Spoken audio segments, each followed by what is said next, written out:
Alice. Tom stood motionless in front of the lectern, his hands gripping it tightly either side of the papers that lay on it, the contents of which he had to deliver to the sea of sombre faces that were looking at him expectantly, waiting for his oratory to begin. His amiable and confident manner, sense of good humour and fun had always made him a popular choice of host and public speaker, a role he always thoroughly enjoyed, as did his audiences.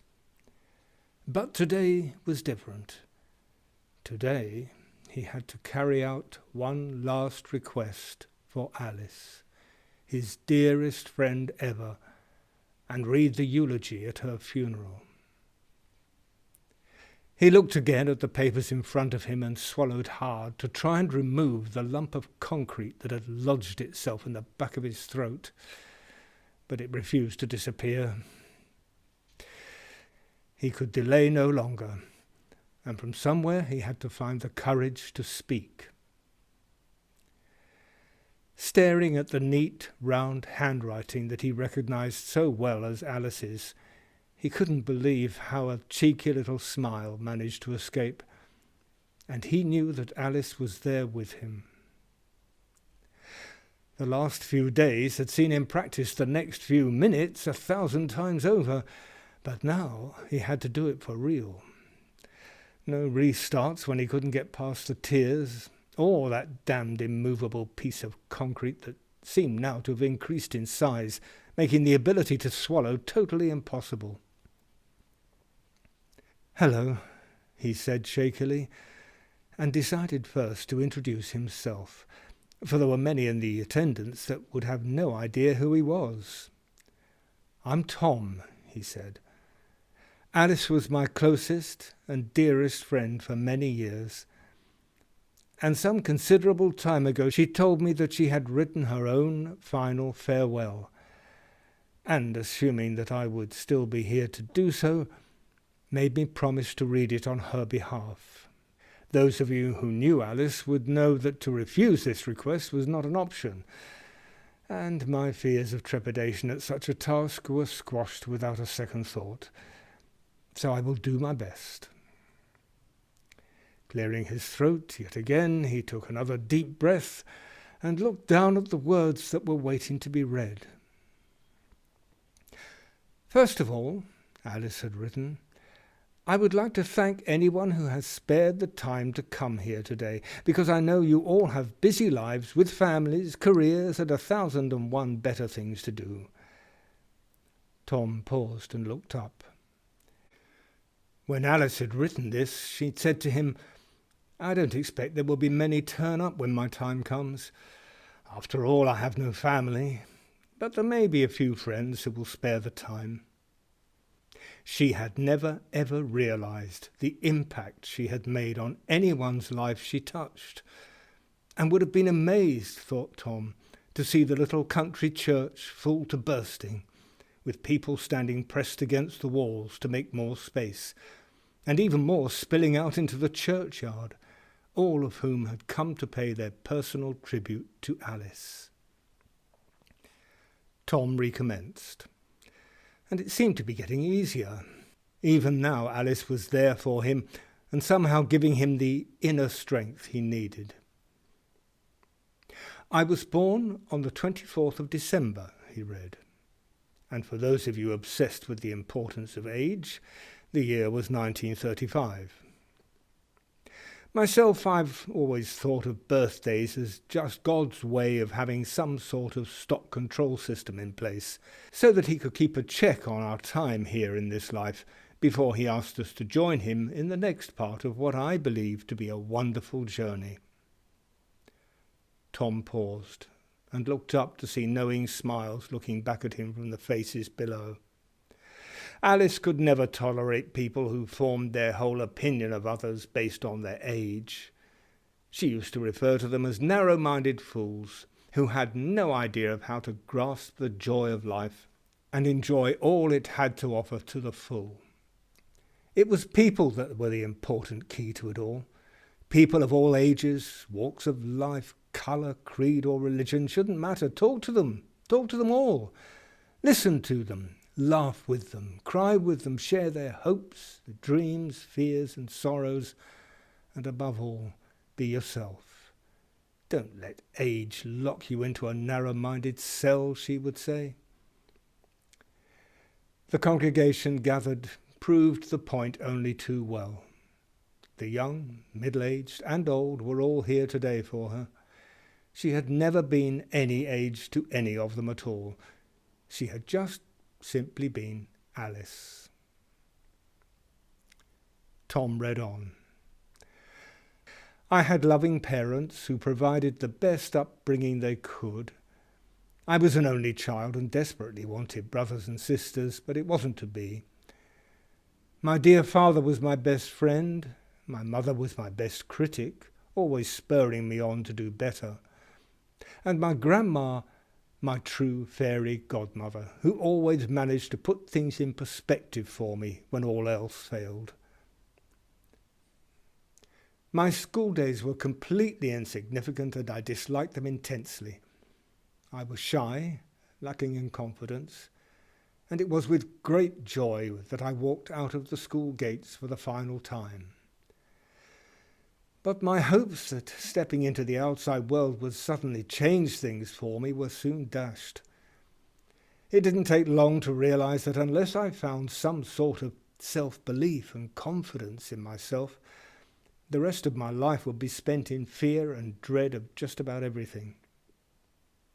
And to prove the point, my first job as a junior in the accounts department of Harlow & Johnson, a prestigious ladies' fashion store, found me in a more servile set of circumstances than school had ever been.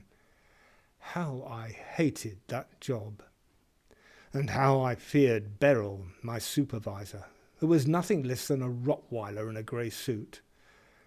Her neatly waved hair sat on her head like a helmet, never moving even on the windiest of days, and a set of teeth that any racehorse would be proud of were made to look even more fearsome because they were set in a frame of bright red lipstick, which was the only makeup that she wore.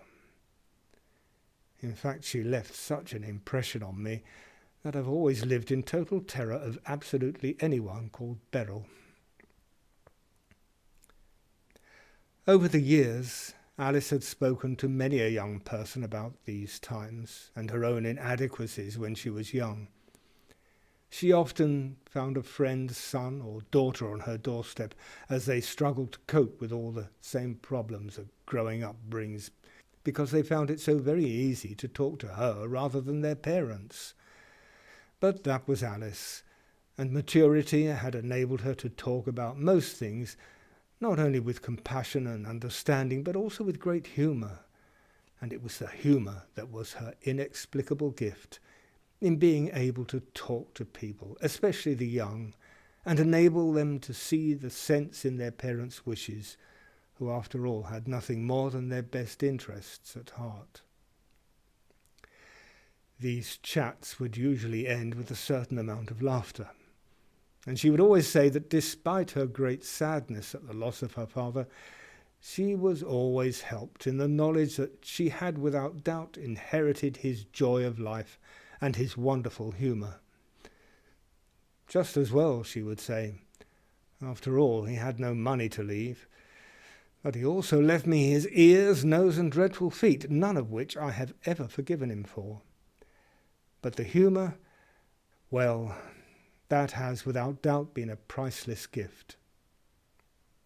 Drawing on her own experiences, she would talk about typical disagreements with her mother over boyfriends, clothes, coming home in the early hours despite being told not to, and how she often walked home late at night from a party arm in arm with her father, who had been dispatched into the streets to find out where his daughter was. Dad had a different approach, she would say. He would reason with me and try to make me see that underlying all of this was just the pure and simple love and concern that any parent feels. It was just that he was so much better at putting me in my place. And when he decided that at the tender age of 18 I should be rechristened Know-All, As much as I tried to be indignant, I couldn't hold out against his twinkling eyes and wise grin, as he cleverly reduced my overinflated ego back to its correct size. Looking up, Tom paused again and waited for the knowing smiles and quiet chuckles to die down. The loss of her mother had left her alone with no other family, and it was that which had prompted her to take up writing. She found a great deal of solace for her inner thoughts and feelings by doing so, and felt there must be many others in similar situations with no one to talk to. So, starting with one or two little stories that got published in local free magazines and radio, and drawing upon her own circumstances for a storyline, she wrote about nearly everything that had happened to her. The ups, the downs, the good times, the bad times, the sad times. She talked of her own personal philosophy, which was always to accept that life was a compromise, and you should always make the best and enjoy to the full what you have. It was too short to waste time on things you couldn't have, or might have been. Grasp the moment that you have here and now, she would say. Don't waste it, you may not get a second chance.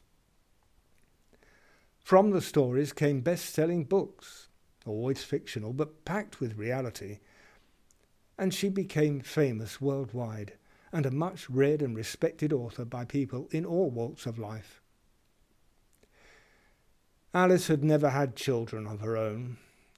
Life just didn't head me in that direction, she would say. And there had been many over the years who she was sure could not understand that she felt no great loss or disappointment because of this. You must understand that I've been fortunate enough to have a wonderful life and meet and talk to thousands of people, young and old, over the years. And if just by lending an ear sometimes has helped someone, then I haven't failed them. The opportunity to travel and achieve what I have would never have been possible with a family of my own at my heels.